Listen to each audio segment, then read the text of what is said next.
Hey guys, welcome back to Clownfish TV. This is Kneon. I am here with Geeky Sparkles. Hello. And we're going to talk about Adobe stock dropping like a stone, according to Nick Dean out here on X. And we haven't really been paying much attention to Adobe. I know they've had a lot of controversy over the last year or two. They're being subjected to a class action lawsuit because they're making it very, very hard for people to cancel their subscriptions. Customers are turning on them because they've been going all in on AI, and your audience historically has been, creatives who are not real thrilled with AI, and nobody seems to know what the hell Adobe is trying to do now. But it's not looking very good for them. We'll see. We'll see what happens. This seems even less popular when they decided to roll all their programs into a monthly subscription instead of just letting you buy the package. Yeah, that was earlier this year. Yeah, they had a massive price hike, and I remember back in the day, and I talked about this before. Being someone who has been doing graphic design for 30 freaking years now. I remember you used to buy Adobe on Well, a that's disc. what I was saying. They used to be able to buy it and then you owned own it. And now you have to pay a subscription. I mean, now the nice thing was you could get access to a lot of programs, but you didn't want all those programs. You got stuck paying for it all though.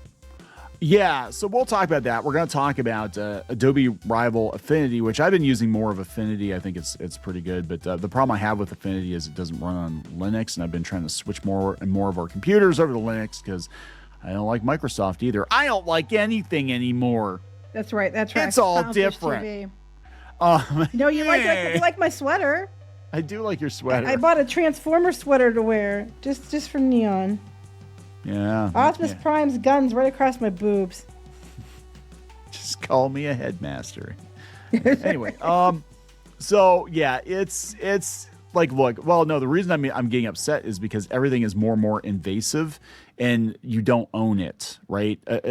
You don't own your software. You don't own your PC, really. It's just a vessel for spyware.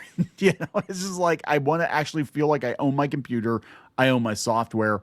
And, when Adobe became a service, just everything went out the window, right? And they make it really, really hard to cancel. But let's talk about all this. Before we get into it any further, please subscribe for more pop culture news, views, and rants. Guys, you get woohoo if you do. Woohoo! Go out to more.clownfishtv.com. That's more.clownfishtv.com for, more Clownfish TV. More.clownfishtv.com. And also we got forums coming soon. We're going to be pivoting a little bit here in 2026 because, we don't trust worry, YouTube. we'll still do videos. Oh, absolutely. We're going to do videos. Anyway, a lot of people have been talking about this. They had a price hike. They make it almost impossible to cancel Photoshop now.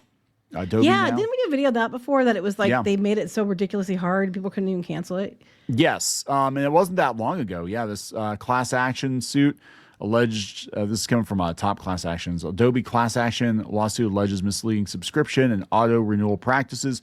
Yeah, if you don't stop Adobe, if you're not on top of it, they will just auto renew your subscription, and then you have to basically buy your way out of indentured servitude to Adobe. Yeah, see, this sucks. I wonder why their stock's down. Yeah. So there is a class action lawsuit against them, and I know there was discussion as to whether or not, there could be, and they're going ahead with it. And this is, I believe, directly tied to their stock plummeting. This was a month or so ago. A new class action lawsuit accuses Adobe of misleading consumers about the terms and conditions of its subscription software. They filed the class action complaint against Adobe in California federal court, alleging violations of state consumer laws. The lawsuit also claims Adobe intentionally designed its enrollment process to hide material terms and make cancellation difficult, further trapping consumers in unwanted subscription services. They allege Adobe obscures key terms like subscription duration, renewal conditions, and cancellation policies, leaving consumers unaware of what they're actually signing up for. And they said it violates California's consumer protection laws, conversion, unjust enrichment, negligent misrepresentation, and fraud, according to the lawsuit. So, I mean, this is a huge thing. The price hike was a huge thing. And then we had Affinity. A lot of people are jumping ship to Affinity because it's offline. You buy it once and that's it. But now apparently they have a free version of Affinity It said Affinity's free gambit could shatter Adobe. If it doesn't, that tells us a lot. The creative world now faces a dilemma. Can we actually quit the AI features we claim to hate? Yeah, they don't have, I believe, AI features in Affinity. Now, the thing that concerns me about Affinity, though, is guess who bought it? Canva. Canva bought shoot. Affinity. So I think eventually That's not good. I think I'm starting to wonder now if Affinity isn't going to lead people, Pied Piper like to Canva for AI, and they're just going to merge the two. And I'm just Iger's saying. involved with Canva. Yeah. Oh no, they actually did add it. I guess I haven't updated my Affinity in a while. Yeah, they have Canva AI. Okay, here's the Oh, moment there of you go. truth. So you said, yeah. Yep. Adobe has just made one of the best Photoshop alternatives completely free. Okay. Proper professional creative software with photo editing, vector design, page layout, which means Creative Cloud subscriptions could start hemorrhaging faster than a punctured hot air balloon. This should be Adobe's nightmare scenario, or it might not change anything. Let me explain. So Affinity's bold move is going to reveal something fascinating about us, whether we become so dependent on AI features that we literally can't work without them anymore, even though half of us spent the last 2 years complaining about it. But wait, but you're using Infinity, and I'm confused because this isn't all AI though. No, but they're adding AI features. Right. Yeah. But so did Okay. Adobe, didn't they? Yeah. Adobe's going all in on it. They said, yeah, most creatives don't use 90% of what Creative Cloud offers. Yes, So but AI, you have to okay. pay for it all. Yes. Right. The uncomfortable truth. Here's where it gets uncomfortable. The free version of Affinity doesn't include the kind of AI tools Adobe's been cramming Creative Cloud with for years. Content aware fill, generative expand, object selection. Want those kind of features, you have to have a paid Canva subscription. Oh, there it is. Which brings us to the question nobody wants to ask. Have we become too dependent on this stuff? Yeah, it's so weird. I mean, and we'll talk financials here, but like people are bitching about AI, and we've said before we think AI is a tool, but it's also, I believe, just new terminology for features that have actually been available for a while. You talked about this before. You said a lot of things people are complaining about you could do before. Yes. And we just call AI now. And even, I'm sitting here thinking of like, Clip Studio has had things that are like, oh, make me a background, or make me, help me add Zipatone. Oh God, that's old. Add like People are like, what's a Zipatone anyway? Well, back in the day, you used to have to get sheets of vinyl and cut it with an X-Acto blade, and I've done it, and it's painful. Anyway, especially if you catch yourself with the X-Acto blade. But yeah, they have all these features, and like now they would call it AI. They don't call it AI, but it's like, oh, these are helpful plugins or whatever. But yeah, everything that does something fancy is called AI now, even if it's not. Actually AI. But yeah, I think a lot of people are so dependent on these digital tools. And I remember 10, 15, 20 years ago, that was a no-no. If you pulled you were cheating. You were cheating. Like literally, if you were drawing, if you're a comic book artist and you had to pull up a digital perspective grid, you were a cheater. If you had to pull up a photo reference, or you wanted to trace a building or something so it was authentic, you were a cheater. You used a tablet, you were cheating. Shadowbinders, the book, the first few chapters were actually done.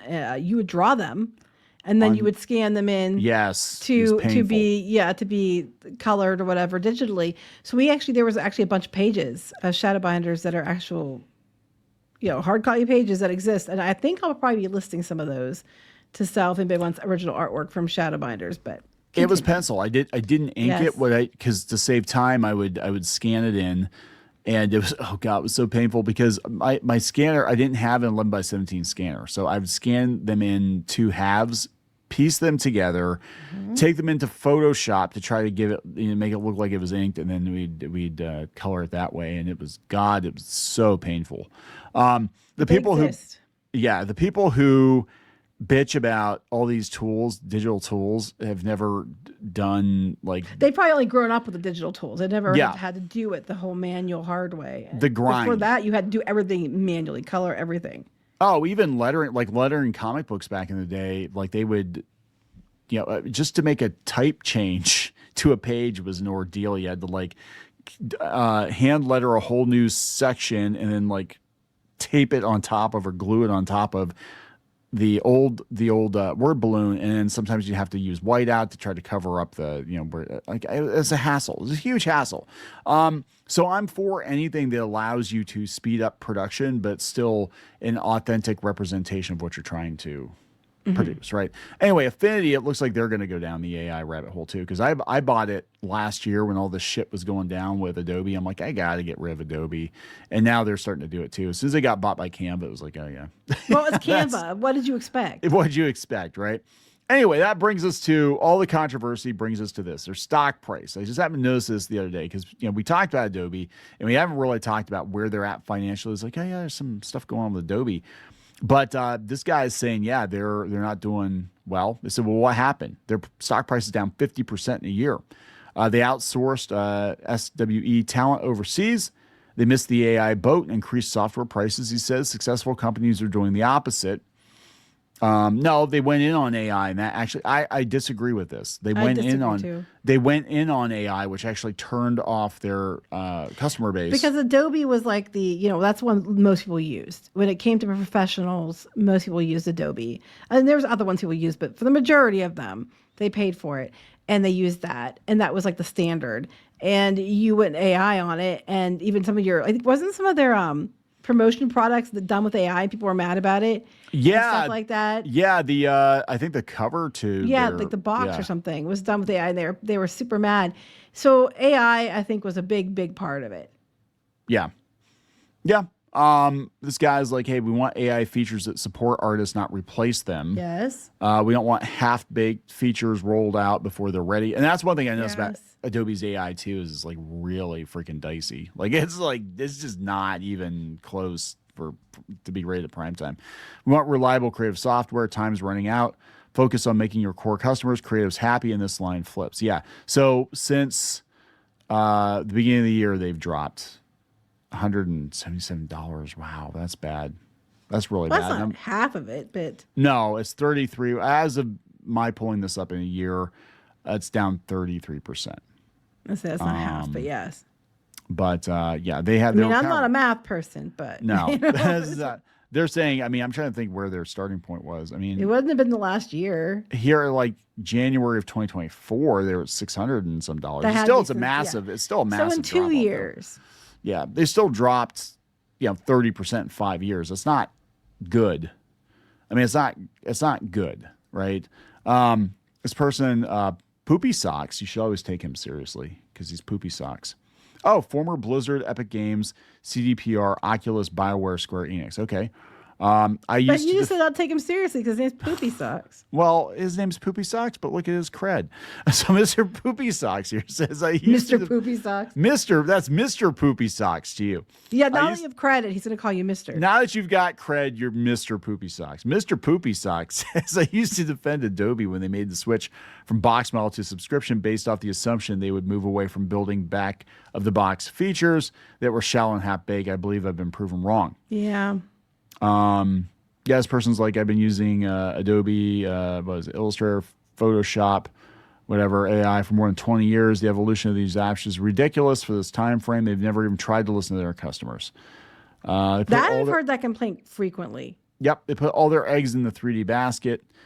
It's neat to have an AE, but so many other things need updating. Literally pushing AI everywhere and increasing prices while not fixing old bugs, shady clauses they used to allow training AI on people's work. Oh, yeah, that was the thing. Yeah, if you upload it to the cloud, they're like, oh, yeah, we're going to just train all these things that they're mentioning. There are videos we have done. We've done multiple videos, and this is where it ends. It's hard to remember. It's all roads lead to financial ruin. Your customers noping out. It used to be that creatives, and they justified the price of Adobe because they're like, well, for every one person that pays for Adobe, there's like 20 people that don't. So they were like, yeah, that's why it costs like $1,500 to buy Creative Suite because all these freeloading college kids are using pirated copies. I'm like, well, it's not really fair, right? It's not really fair. Adobe should focus on making artists more productive, not irrelevant. Yeah, I agree with that. Yeah, no reverse. Yeah, pretty much. Down 50% a year. Sorry. How did you count that? They're down 35%. Yes, I don't get that either. I was like, wait a minute, that's not 50%. Why don't you click on the 5 years? Well, actually, in 5 years, they're down like 30%. Well, that one time they peaked at 600 and some. So technically, if you go by the highest point, it's If you half. go by the highest, yeah, it's still a massive overall, drop. Yeah. It's still a massive drop, and it's just like numerous controversies. We're actually getting some viable competitors, and that was the thing for a while. Like there weren't any really viable competitors to Adobe. Adobe was the standard, but I'm old enough to remember when Corel was the standard, and you don't even hear about them anymore. Oh my gosh, Like, I remember you mentioning Corel. Yeah, Because I remember thinking it sounded like the dishes. yeah. But Because like, I remember you talking about Corel. Were you using that when you first got married? Or yeah, I was using it. I remember Corel. And Quark Express. Quark remember that, Express too. was the big one that we used at newspapers to do the layout and everything. Everybody used remember that. Corel and Quark Express, and then they started moving to Adobe, and then just whatever. But yeah, I mean, just because something's the standard now doesn't mean it's always going to be the standard. And if people adopt something better out of necessity, I just think Adobe is just another software package at this point, and there's so many other options out there that why would you be pay? Like the package? So yeah, It was, yeah, and that's why they could charge whatever they wanted, because they knew these professionals that were charging, $50, $100 an hour, they need their $1,500, $2,000. I just remember you software. like that with Macs. You're like, it has to be a Mac. It has to be a Mac. I'm like, why does it have to be a Mac? It has to be a Mac. And Because then one day you went to one job and they had PCs, and then you're like, wait, I could do all this stuff on PC. I do on Mac, and it's like, yeah, and it costs way less. Yeah. So yeah, I was all Mac because that's what I learned on. I started doing graphic design in the 90s. So and I had to try to learn Mac because that's what you used, but I was PC. So I was like, I don't know how to effing use this stuff. I've never been very PC, so it's Yeah. No. But no, we have a garage full of dead Macs. Always the dead Mac archive. He beat him to death. I would beat him to death, but it's because that was, if you're creative, it was, you used the Mac and you used Adobe, and everything ran better on Mac until we got to a point where it didn't, and then it was just like, okay, now you're just paying a ridiculous amount of money to have this shiny Mac on your desktop that doesn't really. I mean, I hate Windows, I do, but there are other options. It's Linux, but yeah. Anyway, that's really kind of That's a really meandering thing to say, that, hey, guess what? Adobe stock's down 30-some%, not 50%. Yes. And people are pissed at him. I could summarize the whole video. But that's a very short video, right? I was kind of checked out for most of this video, I'm not going to lie, because I honestly don't use Adobe and stuff like that. So it's just like, I mean, I guess I did when I was coloring pages, but yeah. I'm just like, my eyes glazed over, and I was like, I don't know what you're talking about. I don't even use it to draw. I don't even use it to draw anymore. I use Clip Studio now, so it's everything changes. While we have people, real quick, why don't you give them some things they can use instead of Adobe? Well, I would say Affinity, but I don't know what's going on with that. Krita, Clip Studio. I guess is pretty good. Yeah, Clip Studio is what I use almost exclusively. I use Clip Studio now. I know a lot of people swear by Procreate. That's a mobile thing. I don't really like drawing on little tiny iPads. I think it's annoying as hell. But I do use Clip Studio on like a 27-inch tablet because I'm blind as a bat. So I need a big screen. I can't use like the little 13 inches.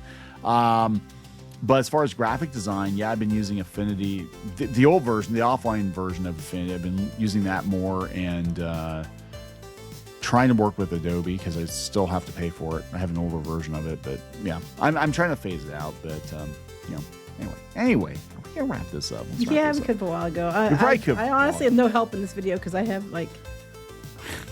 Anyway, let's wrap it up. Please subscribe for more pop culture news, views, and rants. We'll talk later. Bye.